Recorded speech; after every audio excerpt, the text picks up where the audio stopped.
L'Égypte ancienne, terre de pharaons et de pyramides, est aussi une terre de mythologie riche.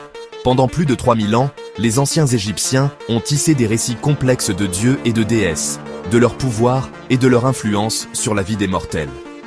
Ces mythes, transmis de génération en génération, offrent un aperçu fascinant de la vision du monde égyptienne, de leurs croyances et de leurs valeurs. La mythologie égyptienne n'était pas simplement un recueil d'histoires. Elle était profondément liée à leur vie quotidienne.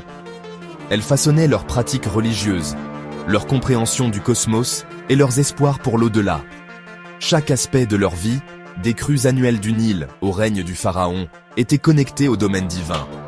Ces mythes étaient plus que de simples explications de phénomènes naturels. Ils étaient aussi des contes moraux, enseignant des leçons sur le bien et le mal, sur l'importance de l'ordre et de la justice, et sur la place des Égyptiens dans l'univers. À travers ces histoires, les anciens Égyptiens cherchaient à comprendre le monde qui les entourait et leur place en son sein. Ce documentaire plonge dans le monde captivant de la mythologie égyptienne, explorant ses origines, sa signification et son héritage durable. Il vous présentera les principales divinités du panthéon égyptien, leur rôle et leur symbolisme. Nous voyagerons également dans l'au-delà égyptien, explorant leurs croyances et leurs pratiques concernant la mort et la renaissance. Enfin, nous analyserons des mythes célèbres, découvrant les valeurs et les croyances qu'ils révèlent sur la culture égyptienne antique.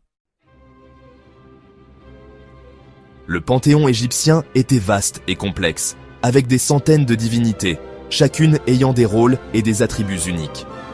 Certains dieux étaient vénérés dans toute l'Égypte, tandis que d'autres étaient spécifiques à certaines régions ou même à des temples individuels. Au cœur du panthéon égyptien se trouvait Ré, le dieu du soleil, le créateur de toute vie. Ré était souvent représenté comme un homme à tête de faucon, couronné d'un disque solaire. Il naviguait à travers le ciel chaque jour dans sa barque solaire, apportant lumière et chaleur au monde. Une autre divinité importante était Osiris, le dieu des enfers et de la renaissance. Osiris a été assassiné par son frère jaloux Seth, mais a été ressuscité par sa femme, Isis, devenant le souverain du monde souterrain.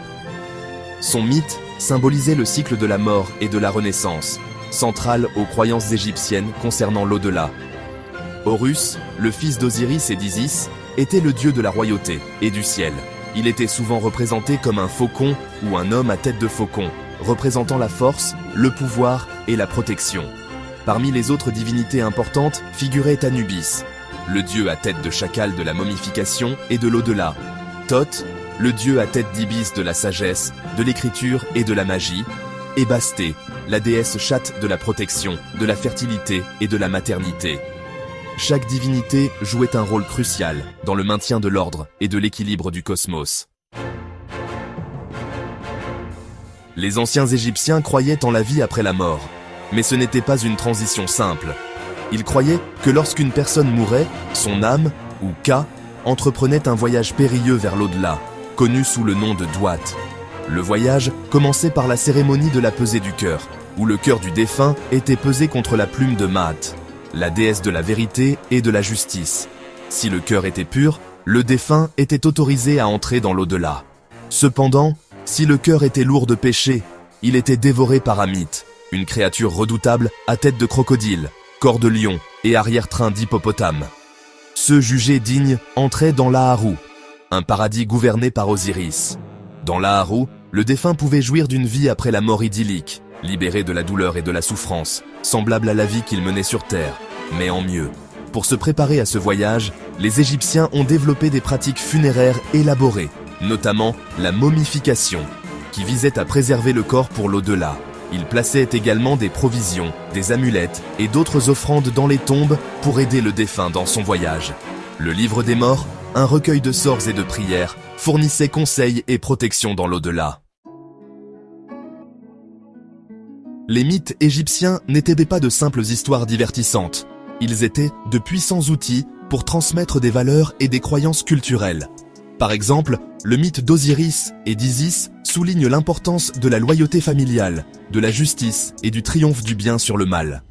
Le mythe du voyage de Ré à travers le monde souterrain met l'accent sur la nature cyclique de la vie et de la mort, l'importance de la lumière et des ténèbres, et la lutte éternelle contre le chaos.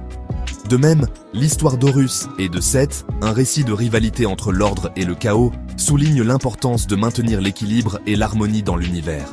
Ces mythes, transmis de génération en génération, servaient de boussole morale, enseignant aux Égyptiens leur place dans le cosmos et leurs responsabilités les uns envers les autres et envers les dieux.